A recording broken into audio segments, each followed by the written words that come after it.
In January 2020, Prince Harry and Meghan announced they would step back as senior members of the royal family. After stepping back as working royals last year, the decision that I have made for my wife and I to step back is not one I made lightly. Harry and Meghan started a new life in California. Wanted freedom to make deals with Netflix and Spotify. So the Netflix and the Spotify of it all, that was never part of the plan. Yeah, because you didn't have a plan. We didn't have a plan. That was suggested by somebody else. Signing multi-million-dollar deals with Netflix and Spotify. And our plan was to do this forever. The bombshell news sparked a worldwide media frenzy, dubbed Megxit by the British press. Many reporters and viral posts blamed Meghan for the decision.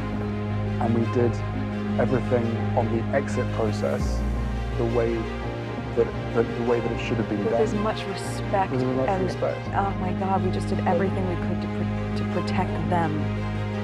My father and my brother, they are trapped. They don't get to leave. Thomas ultimately missed his daughter's wedding after suffering a heart attack. And on Tuesday, he recalled the phone conversation he had with his then soon-to-be son-in-law. Harry had said to me at that point, if you had listened to me, this wouldn't have happened to you. I've never heard back from Meghan or Harry in any way, shape, or form. And I grieve a lot. I mean, I've lost my father. She didn't lose me. I'm there for her now if she wants me. And can you just let me know, is the royal family a racist family, sir? Meghan shared with us that there was a conversation with you about Archie's skin tone. What was that conversation? That conversation I'm never going to share.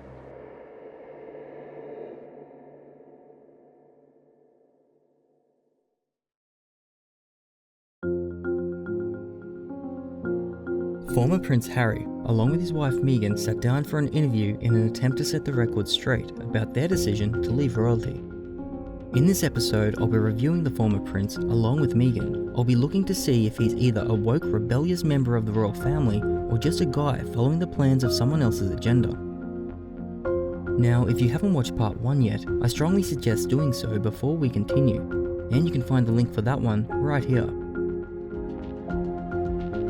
And just like last time, I will include this guide to offer insight into his thought process, seen here via his eye accessing cues. Also, if you enjoyed this video, then consider giving it a like and subscribing to my channel, with notifications on to stay up to date with videos just like this one. So now observers, with all that being said, let's break down the body language of former Prince Harry. Here's a time to set the record straight. What was the tipping point that made you decide you had to leave? Yeah, I was desperate. I went to all the places which I thought I should go to ask for help. We both did, separately and together. Starting things off, we can see signs of power, and it's not coming from the former prince. Looking at his physiology, we can see multiple tells that indicate he's giving his power away. We can see his upper body is leaning in towards Meghan. Now, this can easily be overlooked as he's just using the armrest. However, we can also see his hand is resting underneath hers. Not only this, but we also see an armbar. This is a subconscious gesture that aids in protecting his body and groin, while also taking up less physical space. Now, in comparison, Meghan appears to be seated within the middle of the chair, sitting upright. She occupies more space, with this arm resting on the armrest, and this arm reaching out to cradle Harry's hand. I went to all the places which I thought I should go to ask for help. We both did, separately and together. Here when stating we both did, he turns to Meghan for reassurance, as well as a head nod to encourage a response from her. When stating, and together, he licks his lips. Now, apart from dry lips, this can be a pacifier to a feeling of concern or anxiety. He also shuts his eyes while showing tension on his forehead and follows with a hard blink while his eyes are already closed.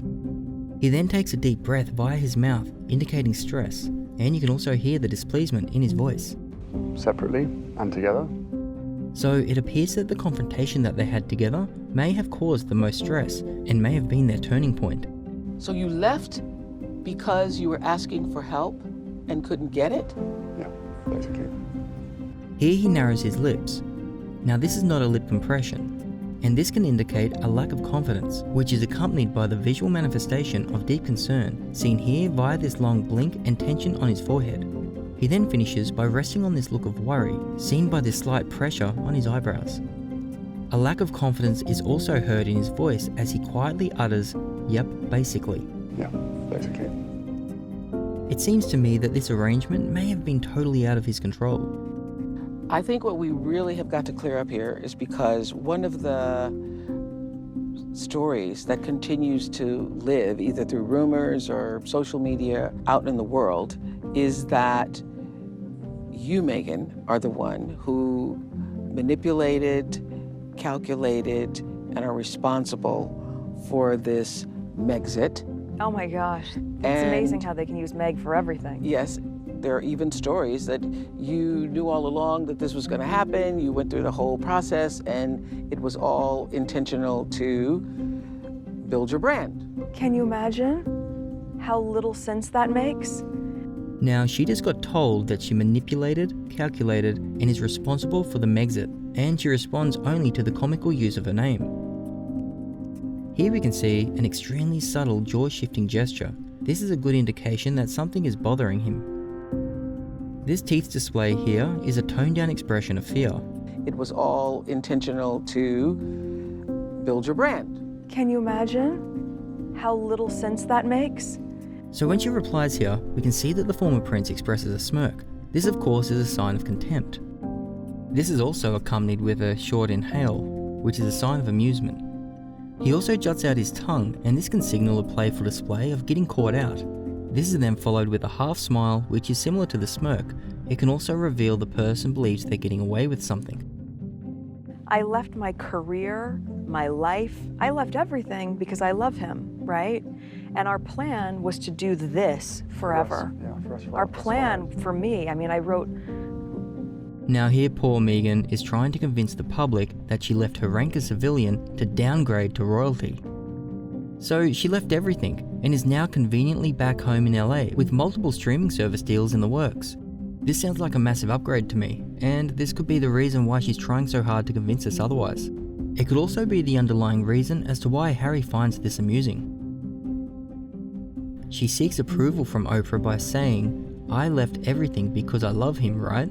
I love him being the statement and right being the question. She's seeking a quick confirmation of reassurance and acceptance from Oprah. And again, we have her trying to convince us. We can also see crimping at the corners of his mouth. This has the same impact as a smirk, either suggesting dislike or contempt, possibly as she talks over him or as a reaction to their plan. Unlike what you see in the movies, there's no class on how to speak, how to cross your legs, how to be royal. There's none of that training. That might exist for other members of the family. That was not something that was offered to me. So nobody tells you anything? No. Nobody prepares you? No, but even down to like the national anthem. No one thought to say, "Oh, you're American. You're not going to know that." That's me late at night Googling, what's the national, I've got to learn this. I don't want to embarrass them. I need to learn these 30 hymns for church. All of this is televised. We were doing the training behind the scenes because I just wanted to make them proud. Okay, but here's the question. Do you think you would have left or ever stepped back were it not for Meghan?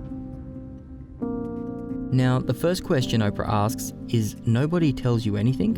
which is answered with no, and a visible sign of anger seen with her eyebrows pulled together and the narrowing of her eyes, which non-verbally states, "I'm angry you would even ask me." Oprah then follows with another question to challenge the previous one by asking, "Nobody prepares you?" She then replies with, "No, but I mean..." Now, using the word "but" usually undoes everything that was just said. So this tells me that there is definitely someone there to prepare her, also taking in regards to this statement. And that might exist for other members. Now the former Prince of England attempts to jump in and share his thoughts. However, she reacts by pushing his arm back into his lap, which is an authoritative gesture of dominance that physically tells him to stay down and stay quiet. You can see her palm down gesture has his ego threatened by this obvious sign of discomfort. However, on this hand over here, Meghan is trying to appeal to Oprah and the audience as being helpless and pleading for her concerns to be realized. Do you think you would have left or ever stepped back were it not for Meghan? No, the answer to your question is no. You would not have? I wouldn't have been able to, because I myself was trapped as well. I didn't see She felt trapped? You were trapped? Trapped within the system, like the rest of my family are. My father and my brother, they are trapped. They don't get to leave. And I have huge compassion for that. The way she says is a tell of judgment and control. It verbalizes to Harry, I'm listening, so choose your words carefully. Like the rest of my family are. My father and my brother, they are trapped. They don't get to leave. And I have huge compassion for that. Right here we can hear a sharp exhale. They are trapped. This shows contempt and amusement. He again expresses a short exhale, as well as being accompanied with this smirk. They don't get to leave. This is then followed with a partial shrug, which shows uncertainty within his statement. And I have huge compassion for that. There seems to be more resentment here than compassion. Meghan shared with us that there was a conversation with you about Archie's skin tone. What was that conversation? That conversation I'm never going to share. This look into his lap is a dismissive gesture of contempt. He keeps his head fixed onto something of less importance before looking up to reveal the punchline of the statement. And this laugh, accompanied with a half smile, conveys, I find you amusing for even thinking I would tell you. And finally, we are left with this. So your story with the prince does have a happy ending? It does. Yeah. It really did. It has a happy ending because you made it so. Yeah, greater than any fairy tale you've ever read. Yeah. Greater than any fairy tale. This is a headshake contradiction. She's stating, yes, it's greater than a fairy tale, but instead of nodding in agreement, her body language has deceived her. This can suggest that she doesn't agree with her own words.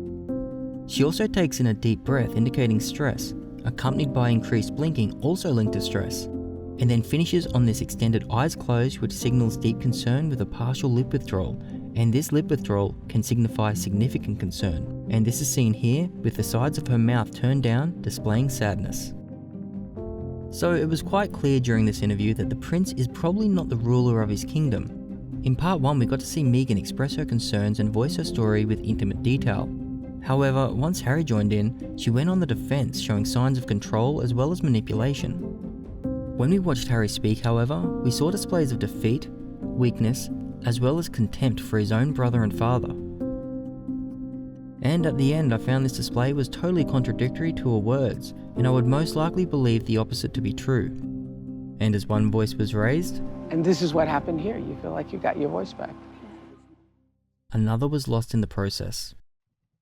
Now observers, what are your thoughts? What do you think about this interview? Do you think she dragged Harry back to LA as part of her agenda? Or do you think they are simply victims of circumstance?